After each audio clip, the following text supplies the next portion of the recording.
I am so excited to have another conversation with Charlene. I'm Dr. Phyllis Hubbard, and this is Heal, Nourish, and Rise. We're having transformative conversations on the journey to healing from cancer.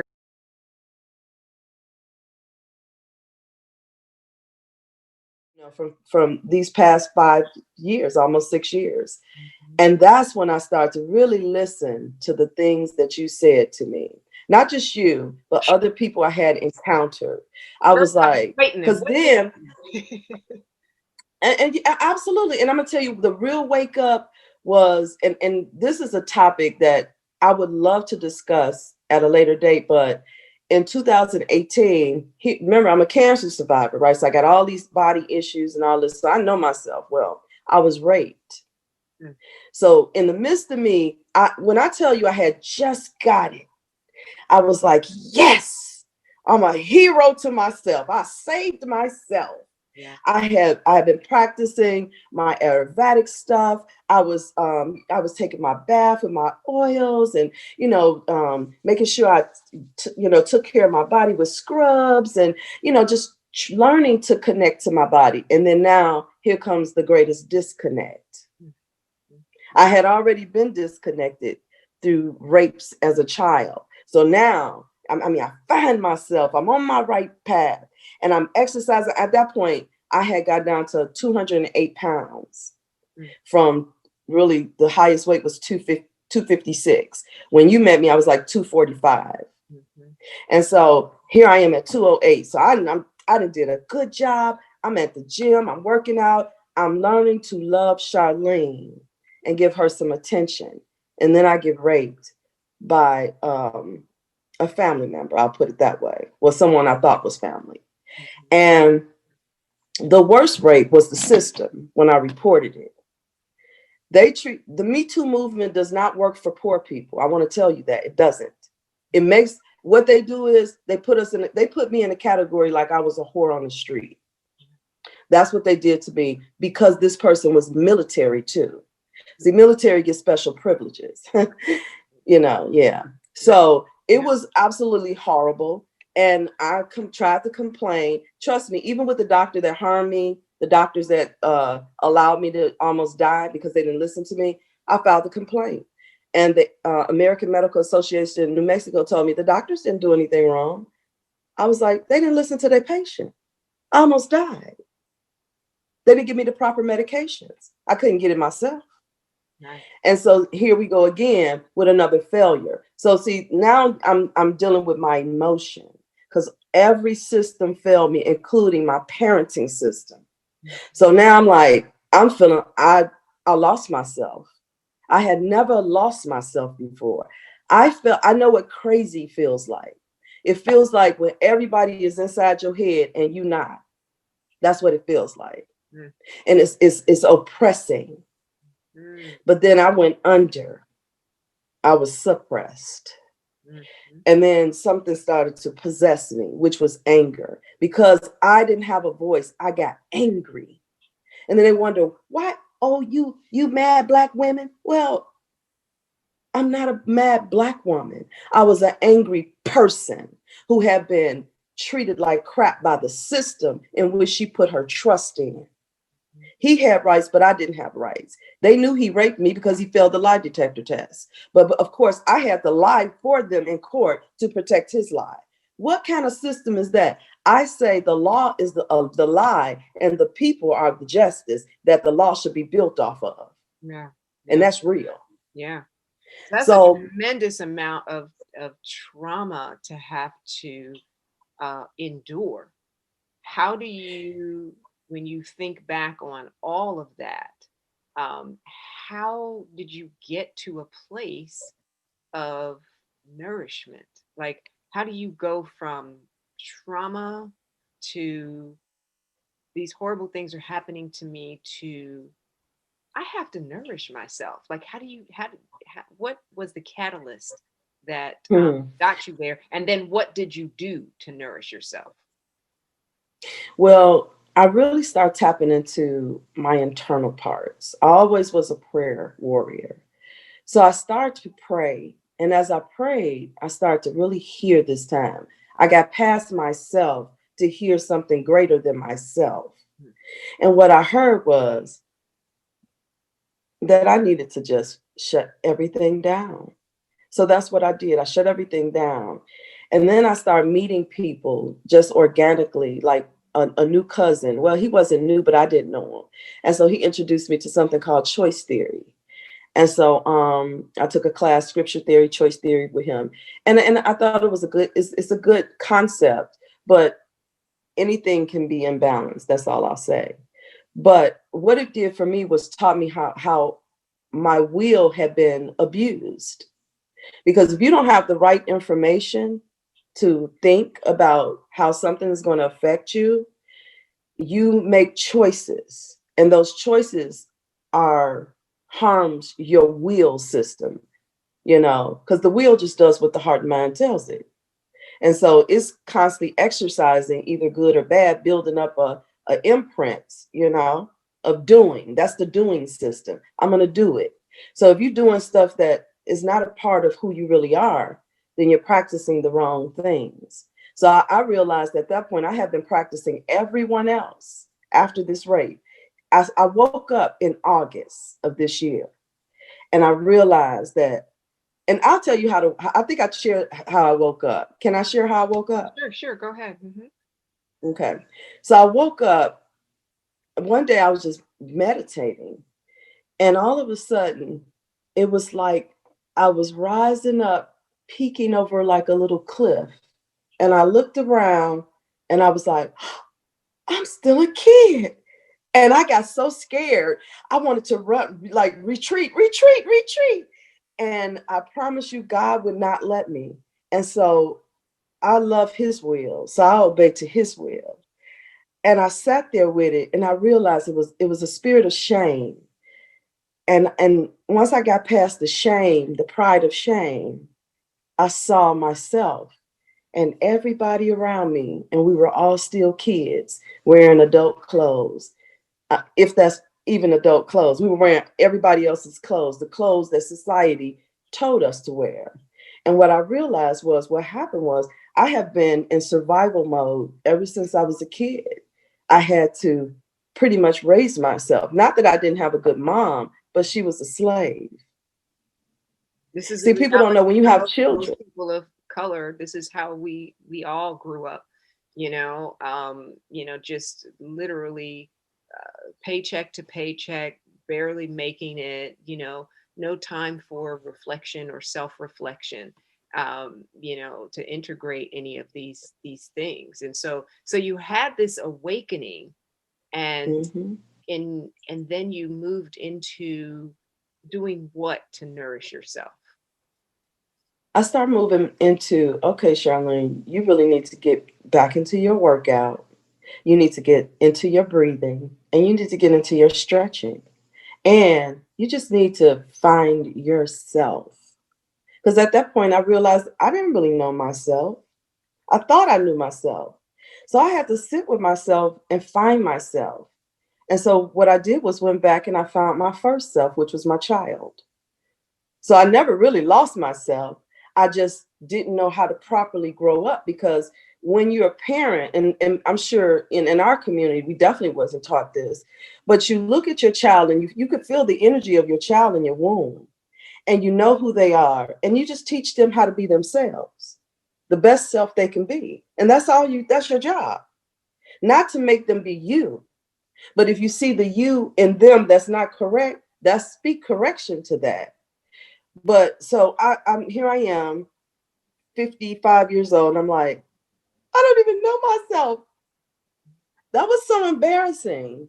So that's when I started to really look at the things you taught me, the things I just learned from my cousin, and the things that I learned throughout my history, the things I learned from the Searching for Life. And I sat with it. And then I started really listening to the word of God. I promise you, this is what I did. I put on Messenger Bible and I just listened to it in plain English. And I said, we've been doing this thing wrong. Because I listened to the spirit. Behind the words, there's a spirit. Every word is a spirit. but there's this part where if you sit and you hear, you can really hear. If you listen, you can hear what the Spirit is saying. And it was like, all I had to do is be myself. That's all I ever had to do. And it's so And I easy said, to well, be yourself. It's so hard to right. be everybody else. That's the problem. That's where the stress come in. When people want you to wear their clothes, and most of them are narcissists, to be honest. That's what I found. I have been living and all my life just surrounded by narcissistic people. Wow. And I had no idea. And all they did was try to control me, you know. So now I'm taking care of my body and my mind, you know, and it's a And you process took your because power back. We need to say that. You took your power back. The journey to nourishing the self comes from connecting with the truest part of yourself and being rooted and grounded in your own personal power, right? The truest part of who you are, which is easy, right? When you relax into it, when you surrender to your own excellence, right? Hard when you're trying to live up to other people's standards. And so that's really powerful. Yeah, because I learned that the only thing I needed to really perfect was my love. That's the thing that matures. It's the internal love part. for what? Love for what? Love. See, love has to first start with you. Come on. And That's it's in for. and let me tell you, it's in the word. I'm gonna tell you what Jesus said. He said, hang all of this confusion basically on these two laws. Love God with your heart, your mind, everything. And love your neighbor as what? Yourself. So when I sat with that, God showed me it all starts with yourself. How can I love God if I don't even see myself? How can I love you if I don't love me first? Because really, we do treat each other how we treat ourselves. I experienced that in the court system. I said, all of these people, so many people I talked about my rape with, a lot of women.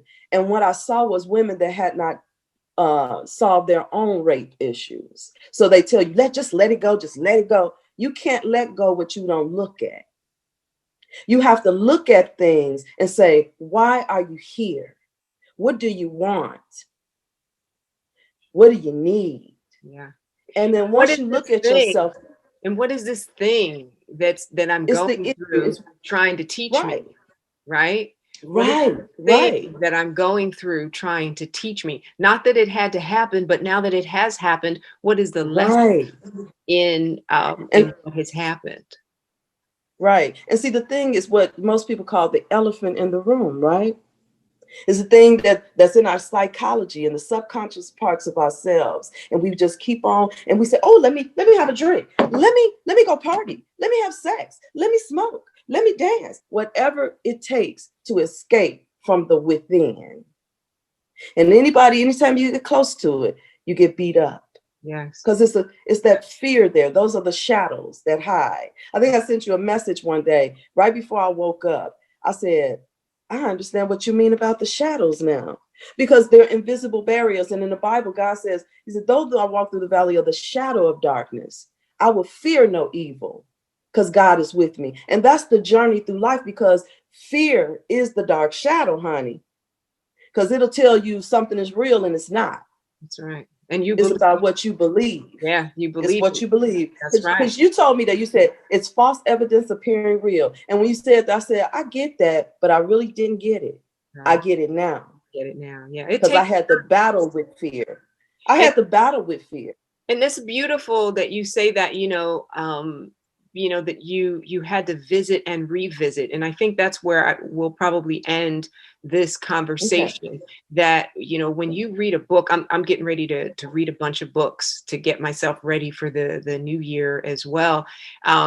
You read the book, you go back and read it a couple years later, you're like, I didn't know they put that in the book. Oh, it was in the book.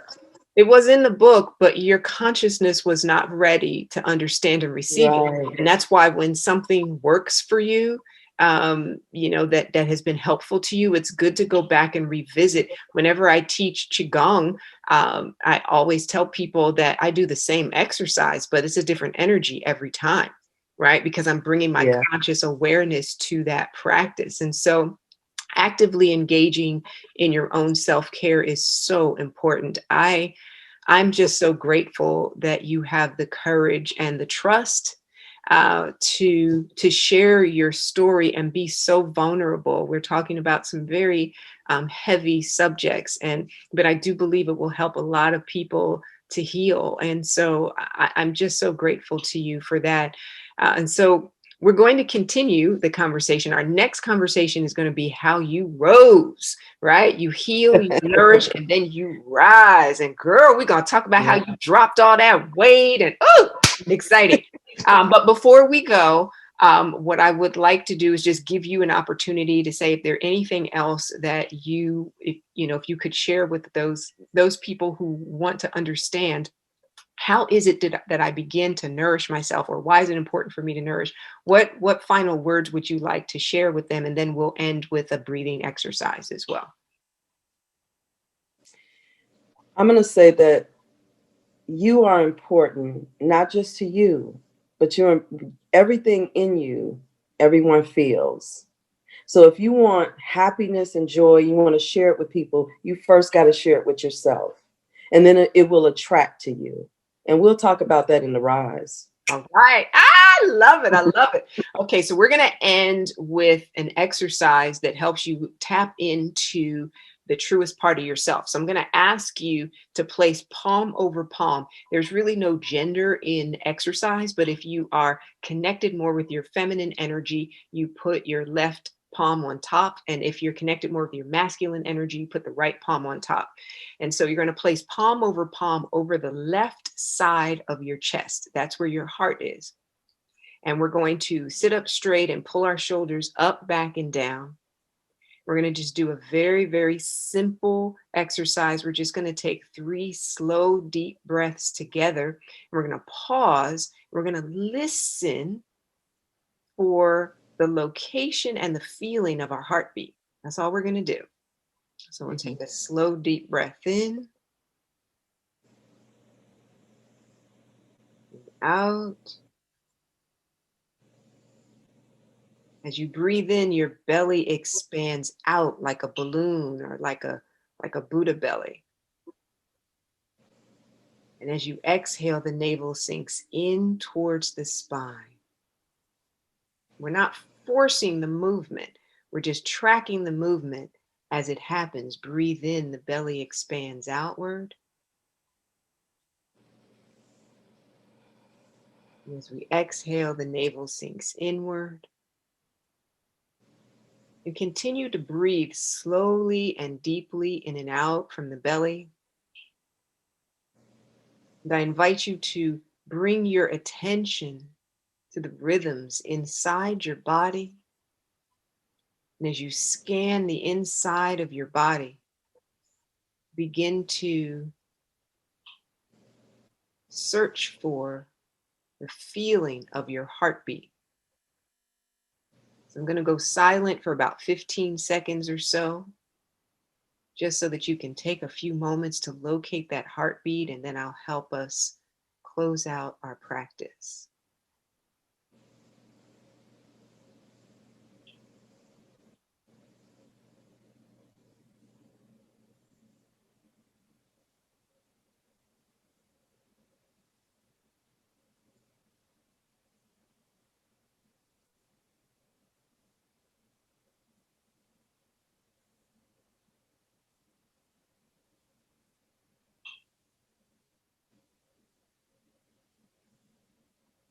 Continuing to breathe slowly and deeply in and out. It doesn't matter where your heartbeat is. It could be in your fingertips, in your neck, in your belly button, toes. Just notice where you feel it. Connect in with that rhythm.